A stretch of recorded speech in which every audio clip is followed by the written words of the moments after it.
Backstory. Part 1. Sorry this is long, I've rewritten it so many times to condense it. Even now, I don't think it really illustrates the extremeness of her behavior, so I hope, from context, you can take an educated guess as to the kind of person she is. I'd like to preface this post with some info. My husband is completely supportive and on my side. My mother-in-law used to pick on my dad in high school. He was really short until mid-teen, so she would steal his dinner money all the time. I have followed in the footsteps of my own mother, and her just no mother-in-law, and seeing history repeating itself is a bit upsetting because I don't want my husband to completely cut off his mother like my dad did with his because of his mother's treatment of my mum. My mum has given me some words of wisdom, so I suppose I just want to vent and seek further wisdom.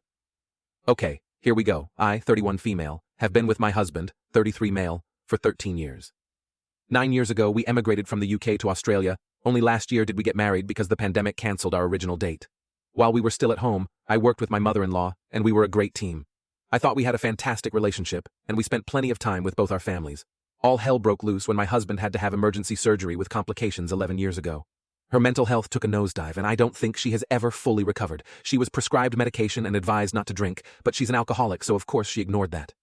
There are too many scenarios to lay out here, but I'm sure you can imagine the basis of them based on the fact that her children are her whole life, and I don't think she identifies with much apart from being their mum.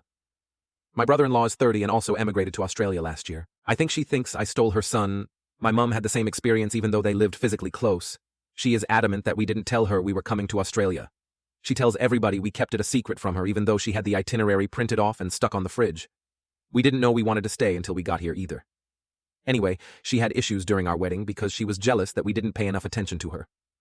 After the wedding, she and my father-in-law went to visit a friend for 6 days to give us time to spend with my family before they flew back to the UK.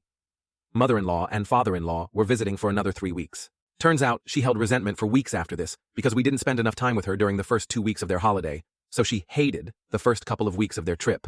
Yes, our hen and stag parties, the wedding preparations, wedding, and their 6-day visit to their friend. This must have been festering because she started a different, vicious fight about not yet sending thank you cards, where she and my father-in-law berated my husband for over an hour, swearing, calling him names, saying he is disgusting, all shouting and screaming. They were truly awful, and I've never heard them speak that way, and I, personally, would never treat anyone like that. My husband said this was common for them to talk to him like that. It was just the first time I had heard it, and it was directed at both of us. Check Part 2 below.